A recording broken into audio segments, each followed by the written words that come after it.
tubuh kami mengalir darah suci kakek kami Rasulullah, mengalir darah Imam Ali bin Abi Thalib, mengalir darah Imam Husain. Ya Allah, Kanjeng Nabi Saudul Fadilah mboten kula kecepretan minal fadilatur Rasul sallallahu alaihi wasallam. Niki kula pribadi, kula ngomong dudu wong liya. Nyong niku nek ditundang Habib niku isin. Hati kula niku isin. Isine pripun? Nyong durung padha karo datuk-datuke nyong yang-yange nyong. Isin bukan enteng tapi berat. Kami punya datuk Sayyidina Hasan bin Ali, kami punya kakek Sayyidina Husain bin Ali, Husain bin Fatimah binti Rasulullah. Kita tidak sadar tergiring. Makanya mengapa para ulama, para aulia khususnya kalau dapat madah, pujian dan sebagainya nangis. Ini jangan sampai karena madah kita lupa kepada Allah Subhanahu wa taala. Itu yang ditakuti. Semakin jauh kepada Allah. Karena apa? Kita bangga dengan pujian-pujian tersebut. Saya tanya, orang Medan cinta habaib enggak? Siap korbankan nyawa demi habaib? Siap korbankan darah demi habaib? Siap korbankan nyawa demi habaib? Allahu Akbar. Kita ini kegolong minal ghafilin atau tidak? Kalau kita menjadi orang yang ghaflah, jangan tanya. Sebab jangankan hati, mulut saja kalau nggak benar. Nah kalau sudah keterbiasaan, tapi kalau kebiasaan mengeluarkan kata-kata kaki empat, ya sudah, yang keluar kaki empat. What? Indonesia sejak dulu kala tetap dipuja-puja bangsa.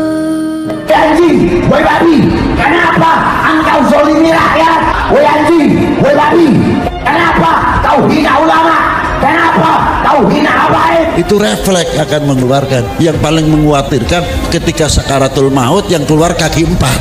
Hiasannya hiasan yang kotor, dari kotoran-kotoran seperti takabur, dengki, hasud dan lain sebagainya.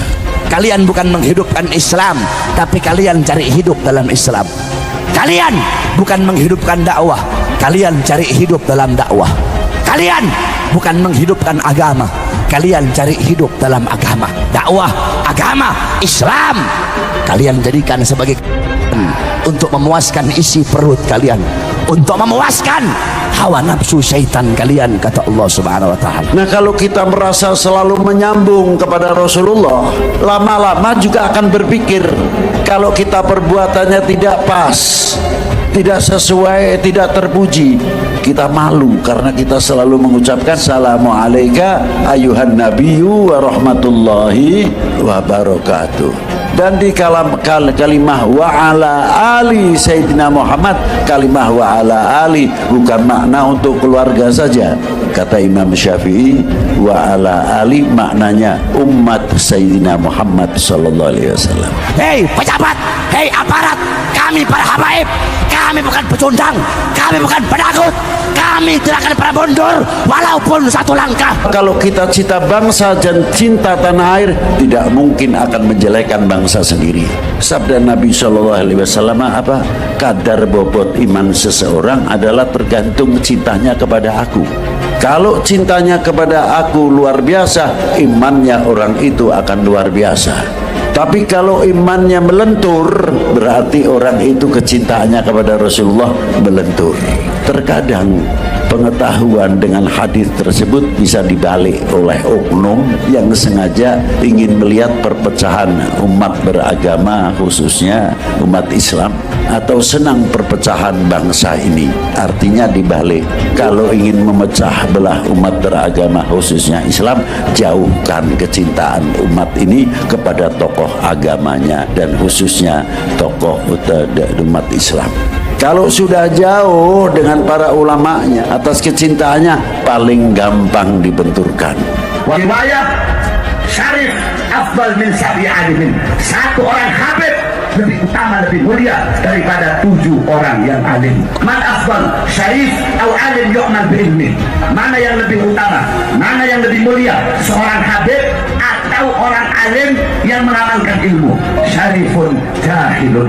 Habib murid bodoh lebih utama daripada orang alim yang mengamalkan ilmu. Zaman Sayyidina Ali karramallahu wajah masih sugeng itu ngendikan begini. Yaqsimu dhuhri, ada riwayat qasama dhuhri rajulani, abidun jahilun wa alimun fasikun. Yang merusak Islam itu hanya orang dua. Orang abid tapi bodoh, orang alim tapi fasik. Ulama dulu segampang ini membuat padanan itu dan maknanya sama. Fasadun kabirun alimun mutahatiku wa akbaru minhu jahilun mutanassiku. Kerusakan besar kalau ada orang alim yang fasik, tapi lebih lagi kalau ada orang bodoh ahli ibadah. Yang lindungi polisi bawa senjata, lawan jangan. Lawan jangan. Bawa senjata. Lawan. Bawa senjata. Bawa gas air mata. Begitu pula bagaimana cara menghancurkan bangsa ini. Jauhkan kepercayaannya kepada pemerintahnya, jauhkan kepercayaannya kepada TNI-nya, jauhkan kepercayaannya kepada Polri-nya. Cari kelemahan-kelemahan, tapi ada kesalahan kecil, diorbitkan luar biasa. Itu cara gembosi. Tapi bagi orang-orang yang mencintai luar biasa, tidak mungkin akan digoyahkan karena kecintaannya lebih-lebih akan membuka aibnya saudara kita sebangsa setanah air, saudara mukmin kita. Rais Idara Aliyah Jamiah Ahli Tarika Al-Mutabara An-Nahdliyah atau Jatman, Habib Muhammad Lutfi bin Yahya mengatakan, slogan Negara Kesatuan Republik Indonesia atau NKRI, harga mati bukan sekedar slogan basa-basi yang hanya diucapkan. NKRI bukan basa-basi, mengandung konsekuensi untuk memelihara, mempertahankan dan memperjuangkan agar Indonesia tetap utuh, satu dan tidak terpecah belah, ujar Habib Lutfi. Dikatakan jika melihat perjalanan sejarah sebagaimana yang telah dilakukan oleh para pendahulu, semestinya akan membangkitkan bangsa Indonesia berupa rasa memiliki republik ini. Bila mana hal ini sudah tumbuh di setiap sanubari kita, maka saya yakin kesadaran semakin tinggi dan kita tidak mudah dibenturkan antar sesama bangsa. Bagi mereka, dengan membenturkan antar sesama anak bangsa, maka NKRI akan mudah digoyahkan, tegasnya. Menurut Habib Lutfi, jikalau ideologi kuat dan Pancasila selalu di dada, pasti kita tidak mudah diadu domba, karena kita akan selalu bercermin kepada para leluhur kita. Habib Lutfi mengatakan Nahdlatul Ulama atau NU merupakan benteng ketangguhan NKRI karena NU adalah organisasi keislaman terbesar di Indonesia yang di dalamnya terdapat ulama-ulama yang nasionalis. Perpaduan antara sikap nasionalisme dan kedalaman intelektual Islam membuat NU kokoh berdiri tegak mengawal eksistensi negara bangsa Indonesia. Bahkan dalam sejarah kemerdekaan Indonesia, itu semua tak lepas dari peran ulama-ulama NU dalam mengomandoi pergerakan melawan penjajah. Selaras dengan hal itu, menurut Habib Lutfi, NU adalah benteng NKRI yang paling kokoh. Meskipun demikian, saat ini tantangan keberagaman umat Islam Indonesia sedang diuji melalui berbagai fitnah yang dihujam untuk menguji kesolidan di antara tokoh-tokoh NU.